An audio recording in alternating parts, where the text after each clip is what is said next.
अस्सलाम वालेकुम। उम्मीद है कि आप सब लोग खैरियत से होंगे। आज के इस व्लॉग के अंदर कुछ बड़ी इंपॉर्टेंट खबरें आपके साथ शेयर करनी है, लेकिन सबसे पहले ये सामने आप देख सकते हैं ख्वाजा आसिफ साहब ने ट्वीट किया है और इस ट्वीट के अंदर उन्होंने चेयरमैन सेनेट और स्पीकर कौमी असेंबली की तनख्वाहों में जो इजाफा हुआ है उसे माली फहाशी करार दिया है। जी हाँ जी, उन्होंने कहा कि ये जनाब फहाशी है। कैसे आप इतनी ज्यादा तनख्वाहों में इजाफा कर सकते हैं? मैं थोड़ा सा आपको पढ़ के सुनाता हूं। Speaker, deputy speaker, chairman senate, deputy chairman senate की तनख्वाहों में और माली मराद में बेतहाशा इजाफा माली फहाशी के जुमरे में आता है। जी हाँ जी, ये माली फहाशी के जुमरे में आता है। अब मसला ये है कि ये इजाफा यूगोस्लाविया की हुकूमत ने किया है या ये इजाफा जो है वो भारत की हुकूमत ने किया है या ये पाकिस्तान की अवाम के ऊपर माली हमला जो है वो मोदी ने किया है। ये किसने किया है भाई? आपकी हुकूमत है। इससे पहले जो अरकान असेंबली की तनख्वाहों में इजाफा हुआ, जो सेनेटर्स की तनख्वाहों में इजाफा हुआ, जो एमपीए हजरात की तनख्वाहों में इजाफा हुआ, जो वुजरा की तनख्वाहों में इजाफा हुआ, क्या वो सारा इजाफा जो है वो माली फहाशी के जुमरे में आता है या नहीं आता? उस हवाले से ख्वाजा आसिफ साहब ने अभी तक कुछ नहीं फरमाया, इसलिए कि ये खुद भी वजीर हैं और पिछले दिनों आपको पता है कि वुजरा की तनख्वाहों में भी इजाफा हुआ। लेकिन अगर किसी चीज में इजाफा नहीं हुआ तो वो अवाम के लिए मराद में इजाफा नहीं किया जा सका।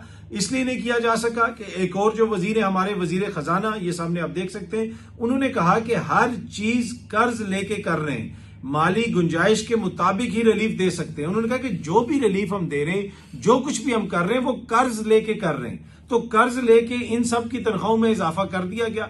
वो ये भी उन्होंने कहा औरंगजेब साहब ने एक जगह पे कि जी 2016 से इनकी तनख्वाहें नहीं बढ़ी। लेकिन क्या यूसुफ रजा गिलानी साहब की माली हैसियत ऐसी नहीं है कि वो अपना गुजारा खुद चला सकें? उनकी तनख्वाह 13 लाख रुपया करना जरूरी है। इससे आप अंदाजा लगा लें कि ये है तो एक जमहूरी हुकूमत, लेकिन ये जमहूर से कितनी कटी हुई है। क्या ये जमहूरी फहाशी नहीं है कि जमहूर कहां पे खड़ा है और जमहूर के हुक्मरान जो हैं उनको इतनी ज्यादा मराद दी जा रही है? यह भी एक फहाशी नहीं है कि जनाब वोट किसी और को पड़ा हो और इल्जाम लग रहा हो कि जीत कोई और गया हो? क्या ये फहाशी के जुमरे में नहीं आता? कौन सी फहाशी इसको कहेंगे? इसको जमहूरी फहाशी कहेंगे, आईनी फहाशी कहेंगे, क्या कहेंगे? यहां पे बहुत सारी ऐसी चीजें हो रही हैं जिनको आप इस कैटेगरी में डाल सकते हैं। यहां पे हर किस्म की फहाशी हो रही है, लेकिन मजेदार चीज ये है कि बात ऐसे की जाती है कि जैसे यूगोस्लाविया की हुकूमत ये कर रही है सब कुछ। पीपल्स पार्टी वाले खड़े होते हैं, वो बजट के ऊपर तनकीद करते हैं कि जी बजट से महंगाई हो जाएगी।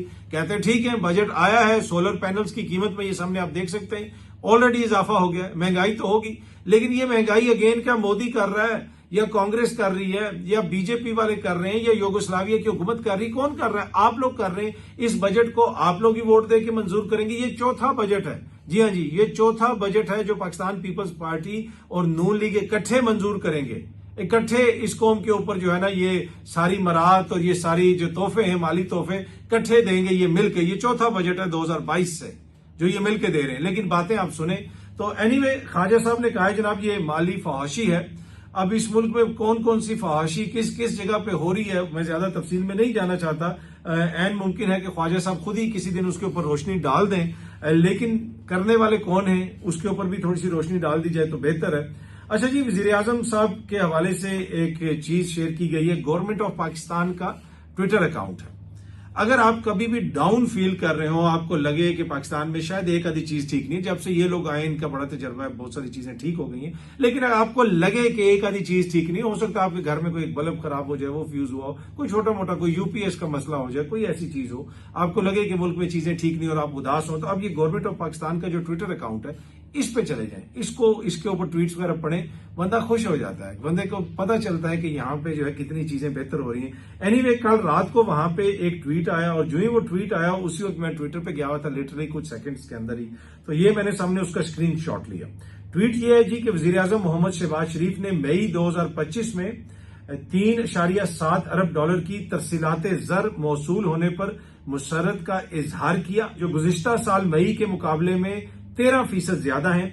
ये मसलसल पेशरफ्त मुल्क की मौशी बेहतरी और हुकूमती पॉलिसियों पर बढ़ते हुए एतमाद का सबूत है। लेट मी रिपीट दिस, ये मसलसल पेशरफ्त मुल्क की मौशी बेहतरी और हुकूमती पॉलिसियों पर बढ़ते हुए एतमाद का सबूत है। वज़ीर आज़म ने इस एतमाद को सराहते हुए मौशी टीम को खराजे तहसीन पेश किया है। तरसीलाते ज़र ओवरसीज पाकिस्तानियों ने भेजी हैं। आपको मैंने कल भी अपने एक व्लॉग के अंदर बताया था कि एक साल के दौरान कोई 7 लाख लोग जो है वो बैरून मुल्क चले गए नौकरियां करने। इस पे वो अपनी मौशी टीम को मुबारकबाद दे रहे हैं कि तरसीलाते ज़र जो बाहर से पाकिस्तानी नौकरियां करने गए वो वहां से भेज रहे हैं। ये कारनामा इनकी मौशी टीम का है और मौशी पॉलिसियों का है। भाई मौशी पॉलिसियों के नतीजे में तो बहुत सारे लोग मुल्क छोड़ के चले गए हैं। इसी इकोनॉमिक सर्वे में जो चीजें सामने आई हैं, कल भी मैंने तफसीलात आपके साथ शेयर की थी।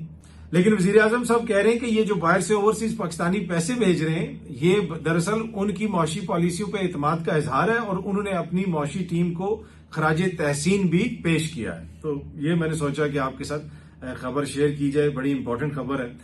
आज इमरान खान साहब की मुलाकातें होनी है। बाय द टाइम ये वीडियो आ रही होगी उस वक्त तक कुछ ना कुछ सिचुएशन क्लियर हो जाएगी कि किस किस की मुलाकात होती है या किस किस की नहीं होती। आज जो नाम दिए गए हैं उनमें फखर जहान साहब का नाम है, मोहम्मद आलमगीर साहब का नाम है, डॉक्टर नासिर जट साहब का नाम है, फजल हकीम साहब का नाम है, अरशद साई का नाम है, रिजवान सियान साहब का नाम है। अब देखते हैं कि आज इमरान खान साहब की किस किस से मुलाकात करवाई जाती है। खैबर पख्तूनख्वा का जो बजट पेश होना है उस हवाले से भी खान साहब ने कहा है कि मेरी मुलाकात करवाई जाए। लेकिन जो ईद से पहले मुलाकात हुई थी अली अमीन साहब की, उसमें इमरान खान साहब ने बजट के हवाले से काफी हदायत उनको दी थी कि पैसा किस किस जगह पे लगाना है और किस किस जगह पे नहीं लगाना। तो वो काफी सारी हदायत उनको उस वक्त भी दी गई थी। अब देखते हैं कि दोबारा मुलाकात हो सकती है या नहीं होती। अच्छा, जो कामरान शाहिद साहब हैं उनके प्रोग्राम में आपको पता है सोहेल वड़ाइद साहब को कुछ कहा गया फिजा अली साहिबा की जानिब से और फिर काफी उसके ऊपर बैकलैश वगैरह भी आ रहा है। अब कामरान शाहिद साहब ने भी एक ट्वीट किया है जिसमें बुनियादी तौर पे उन्होंने कहा है कि ये जो है बड़ा सैड है जिस तरीके से कुछ चीजों को आउट ऑफ कॉन्टेक्स्ट देखा जा रहा है और जो ग्रज लोग अपनी ग्रज निकालने की कोशिश कर रहे हैं। और जो सीनियर जर्नलिस्ट हैं सोहेल वड़ाइद साहब, वो जबरदस्त जर्नलिस्ट हैं। No single or even multiple remarks said in any show, be it in my show or any other show, can disregard the journalistic integrity of Sohail साहब। वो ये कह रहे हैं कि कोई एक रिमार्क मेरे शो में दिया गया हो या किसी और शो में दिया गया हो, वो जो सोहेल वड़ाइद साहब की जर्नलिस्टिक इंटेग्रिटी है वो उसको डिसरिगार्ड नहीं कर सकते। तो ये लोग अपनी अपने मुंह से उल्टी सीधी बातें कर रहे हैं और उन्होंने सोहेल वड़ाइद साहब की तारीफ की। और जिस तरह मैंने आपको पहले भी कहा कि सीनियर जर्नलिस्ट हैं, बड़े जर्नलिस्ट हैं। फिजा अली साहिबा ने प्रोग्राम में उनको वॉशरूम साफ करने वाला कहा था कि वो लाइट हार्टेड रिमार्क था। आपको पता है सोहेल वड़ाइद साहब जाते हैं मुख्तलिफ जगहों पे इंटरव्यू करते हैं, अदाकाराओं के इंटरव्यू करते हैं, उनके वॉशरूम में जाके उनसे बात करते हैं, मुख्तलिफ चीजें होती हैं, ये बाकायदा टीवी पे होती हैं। ये कोई मैं मजाक नहीं कर रहा हूं, होता है। बल्कि ये आप छोटा सा एक क्लिप है, जरा इस क्लिप को देख लें। ये सोहेल वड़ाइद साहब का एक क्लिप है। आप किस किस के बाथरूम में जाते हैं? जदीद वॉशरूम बहुत ही कुशादा और काबिल दीद है।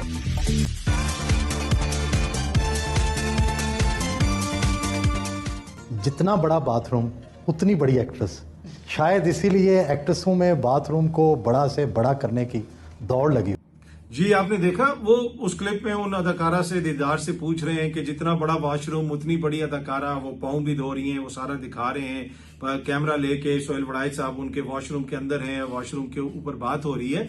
तो वो एक देखें लाइफस्टाइल प्रोग्राम होता है, उसमें वो सारी चीजें कवर करते हैं। तो वो बात कर रहे हैं और उसी तनाजुर में एक लाइट हार्टेड कमेंट जो है वो दे दिया था फिजा अली साहिबा ने। तो उसमें सोहेल वड़ाइद साहब ने तो इतना माइंड नहीं किया, लेकिन कुछ लोगों ने उसके ऊपर जो है वो रद्द-ए-अमल दिया कि ऐसा नहीं होना चाहिए था। वैसे वो जो प्रोग्राम है उसके हवाले से अब जवाद अहमद साहब ने कहा कि उस प्रोग्राम में इरशाद भट्टी और जवाद अहमद के बीच में भी कोई तल्ख कलामी वगैरह हुई है और एक मौके पर इरशाद भट्टी उठ के चले गए और वो मुझसे पॉडकास्ट मांग रहे थे। मैंने उनके साथ पॉडकास्ट नहीं की और फिर जो है उसके बाद मैं चला गया। तो वो और भी कुछ हुआ उस प्रोग्राम के अंदर जो बकौल जवाद अहमद साहब के। पर एनीवे, अब एक लाइट हार्टेड कमेंट था, वो उसमें कोई ऐसी बात नहीं है। अब ये भी हो सकता है कि कितना बड़ा सियासतदान हो उसका उतना ही बड़ा वॉशरूम हो। क्या ऐसी भी कोई दौड़ है पाकिस्तान के अंदर, या कोई जितना बड़ा खिलाड़ी हो उतना ही बड़ा वॉशरूम हो, कोई या जितना बड़ा सहाफी हो उसका उतना ही बड़ा वॉशरूम हो? तो ये भी हो सकता है। तो पर ये चीजें चलती रहती हैं, इसमें कोई ऐसी बड़ी बात नहीं है। वो लाइट हार्टेड सा कमेंट था।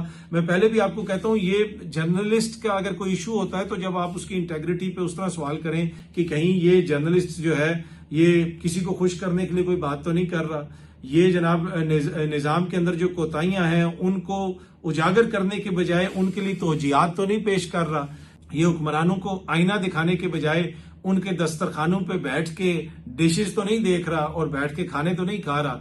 तो बहुत सारी ऐसी चीजें होती हैं जिनके ऊपर आप हुक्मरानों पे तनकीद कर सकते हैं। और अब देखें, ये सोशल मीडिया का दौर है, जो कुछ भी होता है, जो मैं करता हूं, जो आप करते हैं, उसके ऊपर एक रद्द अमल आता है। ये अब ये नहीं हो सकता कि मैं इस व्लॉग में कोई बात कर दूं, आप भी कमेंट करके नीचे बहुत सारी बातें करते हैं। अच्छा, जिस किस्म की मैं बात करता हूं, कुछ लोग तो समझ जाते हैं कि बात क्या हो रही है, और कुछ लोग जो है उस पर तनकीद भी करते हैं कि ये आपने कैसे कह दिया, ये कह दिया। तो उनका हक है, हर किसी का हक होता है, हर कोई कर सकता है। तो सोशल मीडिया के दौर में एक तरफा ट्रैफिक नहीं चल सकती है। वो जमाने चले गए जब आपने कोई कॉलम लिख दिया और ये चीज कर दी और वो चीज कर दी। और मैंने एक दफा वाकया भी सुनाया था कि मैं एक शख्सियत को पढ़ता होता था और फिर मैं चला गया बरतानिया और अपने कॉलेज डेज के बाद, और फिर मैं वापस पाकिस्तान जब आया तो मैंने उन्हीं शख्सियत की कोई चीज पढ़ी, तो उसमें उन्होंने बरतानिया के हवाले से जो चीजें लिखी हुई थी वो कंप्लीटली जो है ना उसमें मुबालगा था, बल्कि झूठ था। तो उसके बाद फिर मुझे भी एहसास हुआ कि यहाँ पे तो बहुत कुछ कह दिया जाता है, बहुत कुछ लिख दिया जाता है। अब इस दौर के अंदर, इस सोशल मीडिया के दौर में ऐसा मुमकिन नहीं हो सकता। तो ये सारी चीजें रिकॉर्ड का हिस्सा होती हैं, कौन क्या कर रहा है, किसका वॉशरूम कितना बड़ा है, किसका वॉशरूम कितना छोटा है, ये चीजें आप देखें ना, सारी चीजें होती हैं। तो इसके ऊपर ज्यादा इसको जो है संजीदगी से नहीं लेना चाहिए। बाकी वो जो अभी कामरान शाह साहब ने लिखा अपनी ट्वीट के अंदर, बिल्कुल सही लिखा है कि एक बड़े सहाफी हैं और उनकी इंटेग्रिटी के ऊपर कोई भी सवाल नहीं उठा सकता और किसी एक कमेंट से कोई फर्क नहीं पड़ता। और खुद बड़ा ग्रेसफुली वड़ाइद साहब ने इसको टैकल भी किया। अच्छा जी, पाकिस्तान तहरीक इंसाफ अमेरिका में एहतजाज कर रही है या नहीं कर रही, ये बहस चल रही है। पाकिस्तान तहरीक इंसाफ के कुछ दोस्त जो हैं वो पाकिस्तान में ये कह रहे हैं अमेरिका के एहतजाज से हमारा कोई ताल्लुक नहीं है। उधर की जो उनकी बॉडी है, पाकिस्तान तहरीक इंसाफ अमेरिका में भी रजिस्टर्ड एक LLC है, इसलिए कि वहां पे अगर आपने कोई ऐसी एक्टिविटी करनी हो तो आपको बाकायदा तौर पर रजिस्टर्ड होना पड़ता है। तो वो कुछ लोग कह रहे हैं कि जी ये उनकी एक्टिविटी है, वो जो एहतजाज होगा वो जो है पाकिस्तान तहरीक इंसाफ पाकिस्तान से उसका कोई ताल्लुक नहीं है। और इस पे सहाफी भी बड़े क्वेश्चन कर रहे हैं कि ये एहतजाज कैसे होगा, क्यों होगा। भाई मसला ये है कि अमेरिका में एहतजाज हो रहा है, अगर यहाँ से कोई मोअज़्ज़िज़ शख्सियत जा रही है, वो अमेरिका की मेहमान है, अमेरिका की फौज की मेहमान है, अमेरिका की हुकूमत की मेहमान है, तो भाई अगर कोई कानून आइन तोड़ेगा तो वो खुद ही उससे निपट लेंगे। कौन सा ऐसा इशू है? क्या अमेरिका की आर्मी इतनी कमजोर है या अमेरिका की हुकूमत या रियासत इतनी कमजोर है कि वहां पे कोई गैर कानूनी चीज हो जाएगी? तो मेन इशू तो ये है कि वहां पे अगर कोई आइन और कानून की खिलाफ वर्जी करेगा तो वो अमेरिका का कानून भी मौजूद है और वो सारी चीजें हैं। बाकी तहरीक इंसाफ जो इधर एक्टिविटी कर रही है वो सबके सामने है। तहरीक इंसाफ का इस वक्त जो मेन गिला शिकवा है कि हमें तो अदालतों से भी रिलीफ नहीं मिल रहा, और उसमें बाकी जो निजाम के अंदर बहुत सारी ऐसी चीजें हैं जिन कुछ चीजों को ख्वाजा साहब ने फहाशी कहा है, लेकिन कुछ जो दीगर जगहों पे भी ऐसी चीजें हो रही हैं जिनको दीगर लोग कहते हैं कि जी फहाशी के जुमरे में आती हैं, जनाब ये ऐसी फहाशी है तो वैसी फहाशी है, लेकिन उसके ऊपर ज्यादा तवज्जो नहीं दी जाती है। पाकिस्तान तहरीक इंसाफ के बहुत सारे लोग जो हैं उनकी जमानतें नहीं हो रही, कभी यास्मीन राशिद साहिबा का रिकॉर्ड नहीं पेश किया जाता, 2 साल तकरीबन होने वाले हैं। अब सनम जावेद के हवाले से भी यही है कि जनाब उनकी जमानत नहीं हो पा रही है। आज अगेन उनको अदालत में पेश किया गया था, इसलिए कि गालिबन उनके 28 दिन पूरे हो गए थे जेल के अंदर, या 1 महीना तकरीबन पूरा होने वाला था, लेकिन लाहौर हाई कोर्ट के अंदर उनका जमानत नहीं लग रही है। तो ये वो सारी चीजें हैं जिसके हवाले से पाकिस्तान तहरीक इंसाफ वाले अपने तहफ़्फ़ुज़ात का इजहार करते हैं। और कल जिस तरीके से इमरान खान साहब का केस नहीं लगा और अचानक जज साहब के हवाले से पता चला कि जी वो छुट्टी पे चले गए, तो उसके ऊपर भी काफी क्रिटिसिज्म हुआ, काफी ज्यादा तनकीद हुई। अब इस वक्त लोग कर ही क्या सकते हैं, तनकीद ही कर सकते हैं। अब आप खुद देख लें कि जिस तरह मैंने पहले भी अर्ज किया कि एक मुल्क का वजीर खजाना आपको बता रहा है कि हम जो खर्च कर रहे हैं वो हम कर्ज लेके खर्च कर रहे हैं, हम अवाम को कोई रिलीफ नहीं दे सकते। लेकिन MNAs, MPAs इन सब की तनख्वाहों में इजाफा, दीगर जो इंपॉर्टेंट सरकारी ओहदेदार हैं उनकी तनख्वाहों में इजाफा। अब पेंशन के हवाले से एक चीज कही गई है कि जी पेंशन सिर्फ 10 साल तक मिलेगी। अब इसमें भी कैटेगरी हो जानी चाहिए ना। कुछ लोग तो ऐसे हैं अगर वो 25 लाख रुपया तनख्वाह ले रहे हैं तो जब वो रिटायर्ड होते हैं तो उतनी उनको तनख्वाह मिलती है, लेकिन कुछ पेंशनर्स ऐसे हैं बेचारे जिनकी तनख्वाह भी बड़ी कम होती है और उनके जो पीछे लवाकिन रह जाते हैं बड़ी महदूद सी रकम उनको मिलती है। इसमें भी आप एक ब्लैंकेट अगर बैन लगा देंगे तो बहुत सारे लोगों के लिए तो बड़ा मसला बन जाएगा। चाहे कोई वो बेवा है, ये यतीम बच्चे हैं, कब तक उनको लुक आफ्टर किया जाएगा, कौन उनको लुक आफ्टर करेगा? तो ये कुछ चीजें जिसके ऊपर हुकूमत को देखने की जरूरत है। लेकिन मांग के हम सब कुछ कर रहे हैं, पर गाड़ियां भी आ रही हैं, यहाँ पे प्रोटोकॉल भी इंजॉय हो रहे हैं, यहाँ पे दुनिया में भी घूमा जा रहा है, सब कुछ किया जा रहा है। बिलावल साहब पूरी दुनिया के अंदर पाकिस्तान का मुकदमा पेश कर रहे हैं। इस वक्त अगर आप देख लें बिलावल के क्या मेरिट के ऊपर बिलावल पूरी दुनिया में पाकिस्तान के मुकदमे के लिए उनको मुंतखब किया गया है। कितने लोग हैं इस वक्त जो पाकिस्तान की असेंबलियों में मेरिट के ऊपर हैं। मेरिट सिर्फ ये है कि फलाने के घर पैदा हो गए और फलाने खानदान से ताल्लुक है, फलानी जमात में चले गए, फलाने लीडर के करीब आ गए, इस वजह से वो करीब है। क्या इस वक्त पूरी कौम के अंदर, पूरे पाकिस्तान के अंदर कोई ऐसा और डिप्लोमेट, कोई ऐसा नहीं है जो बिलावल से बेहतर वहां पे पाकिस्तान की नुमाइंदगी कर सके? नहीं जनाब, क्योंकि वो जरदारी साहब के साहबजादे हैं और वो जनाब फिर उन्हीं ने पाकिस्तान की नुमाइंदगी करनी है। जिंदगी में एक दिन काम नहीं किया, एक जॉब नहीं की, एक रुपया खुद नहीं कमाया और पाकिस्तान का मुकदमा वो पूरी दुनिया में लड़ रहे हैं। पर अच्छी बात है जनाब, लड़े पाकिस्तान का मुकदमा और जीते पाकिस्तान का मुकदमा। दूसरी जानिब इंडिया को बड़ी तकलीफ हुई है।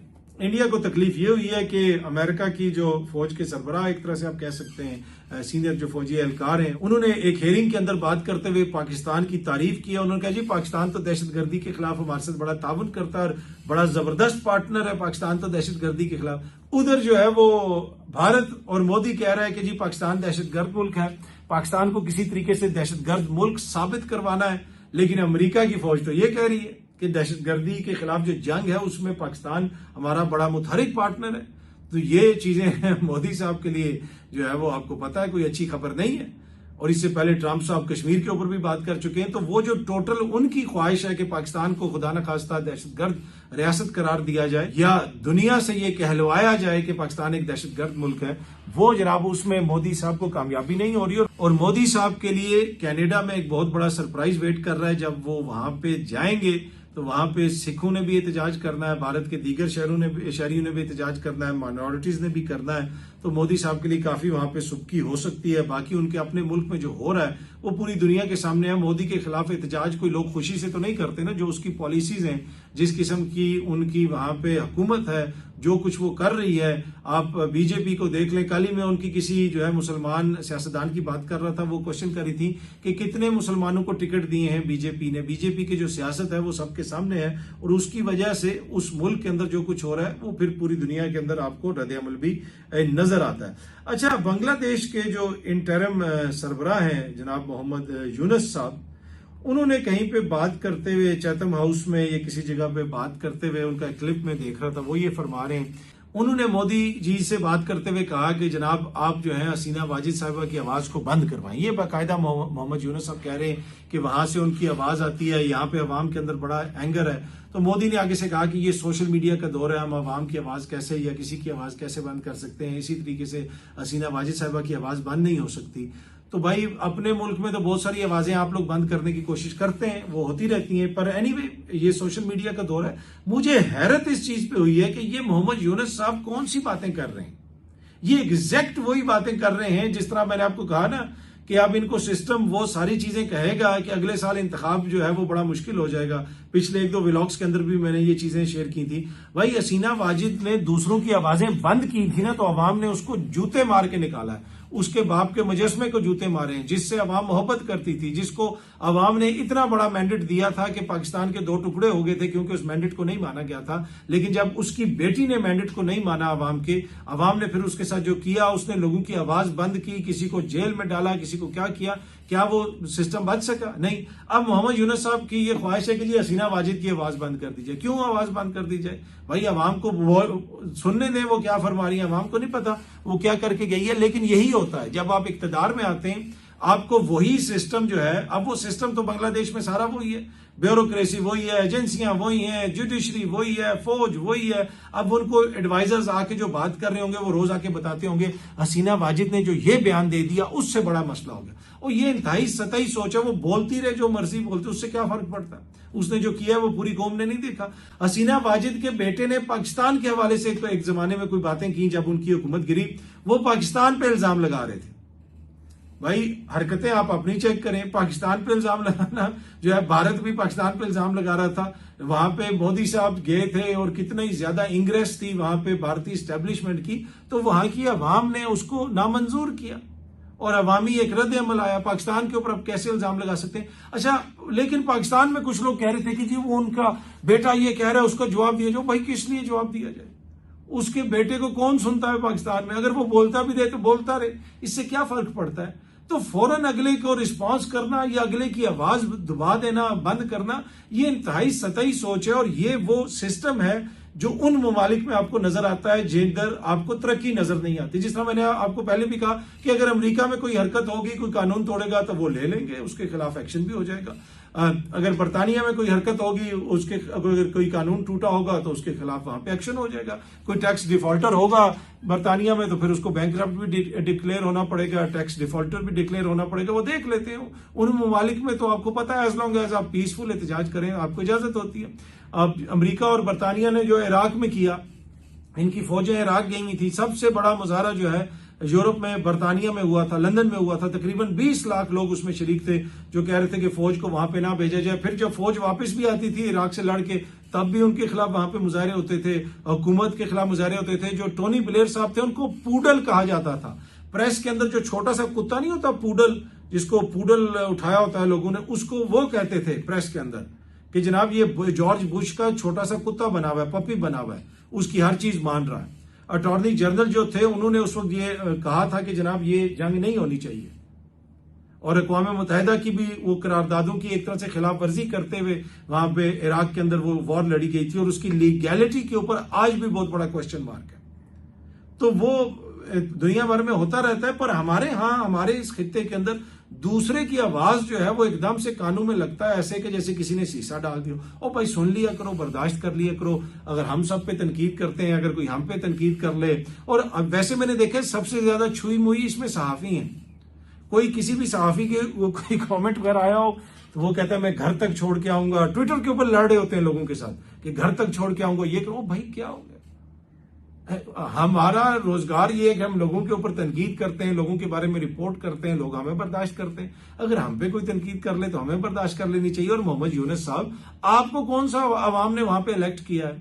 आप इंटरिम वहां पे आए, इस सिस्टम से बचने के लिए आप आए हैं, लोगों को बचाने के लिए आए हैं। अगर आपने भी वही बातें शुरू कर दी, तो मैंने आपसे पहले ही कहा था कि ये बड़ा एक जो है ना कॉम्प्लेक्स सर्कल होता है। जब इस सर्कल के अंदर कोई आ जाए और फिर आपको उसके अंदर बहुत सारी चीजें ऐसी नजर आती हैं कि वही सर्कल वो आपको उसी सर्कल का हिस्सा बना लेता है। उस इशराफिया का जो सर्कल है आप उसका हिस्सा बन जाते हैं। पर एनीवे जनाब, ये अब तक की थोड़ी सी तफसीलात थी। बाकी अमेरिका से एलन मस्क साहब ने कहा है कि वो जो डोनाल्ड ट्रंप साहब के हवाले से उन्होंने कुछ बातें की थी, वो कुछ ज्यादा वो बातें करके कुछ ज्यादा कह गया मैं, उन्होंने कहा, और मुझे उसके ऊपर थोड़ी सी नदामत है। उन्होंने रिग्रेट का इजहार किया। I regret some of my posts about President Trump last week, they went too far। उन्होंने कहा मैं बहुत आगे निकल गया। रॉयटर्स ने भी इसको रिपोर्ट किया है। एलन मस्क साहब एंड ऑफ द डे कारोबारी शख्सियत हैं, वो कह रहे हैं मैं सियासी जमात बनाऊंगा, वो ये नजरिया वो नजरिया। भाई हर किसी का एक काम होता है। आप एक कारोबारी शख्सियत हैं, आपने ट्रंप पे पैसा लगाया, अपना प्लेटफॉर्म उनके लिए खोला, वो एक अलग चीज है। लेकिन एंड ऑफ द डे आप गिनते नंबर्स में ही है, इतना डॉलर इधर आ गया, इतना डॉलर उधर चला गया। तो बेहतर वही होता है जिसका काम उसी को सांझे। पर एनीवे अब एलन मस्क साहब ने इसके ऊपर इजहार नदामत किया है, रिग्रेट शो किया है जो उन्होंने डोनाल्ड ट्रंप साहब के हवाले से बातें की हैं। बहुत जल्दी अब सब दोस्तों से दोबारा मुलाकात होगी। Thank you very much.